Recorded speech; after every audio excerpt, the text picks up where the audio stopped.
The hard-fought battle to retake Mosul from ISIL forces just entered a new phase. In front of us is the village of Lazaga, just after the power station that has already been liberated, and the forces are going down from the hill into the Lazaga village. God willing, there will be little to no resistance by ISIL fighters. But this video from an attack helicopter is an indication that attacking forces will have to fight for every inch they take back from ISIL troops. Mosul is the second largest city in Iraq and strategically important. The city is split into east and west by the Tigris River. After a 4-month fight to liberate East Mosul, more intense urban fighting is expected.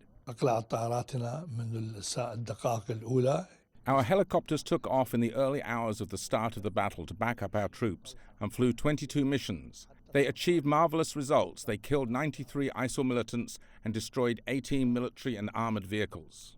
The streets are more narrow and the population more condensed in West Mosul.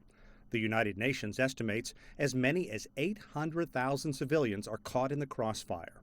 With ISIL trying to establish its own state in the region, Iraq's prime minister says right now the focus is on taking back the land, then freeing civilians. The U.S. now has about 5,000 ground troops in the region, some of whom just arrived in country. But the overwhelming forces fighting ISIL are Iraqi, Kurdish troops, and Shiite fighters trained by Iran. The U.S. forces continue in the same role that they were in East Mosul, and the coalition forces are in support of this operation. And we will continue, as you know, with the accelerated effort to destroy ISIS. Casualties have been heavy in the fight for Mosul, and with little food and water, the situation is dire for civilians. ISIL forces are dug in.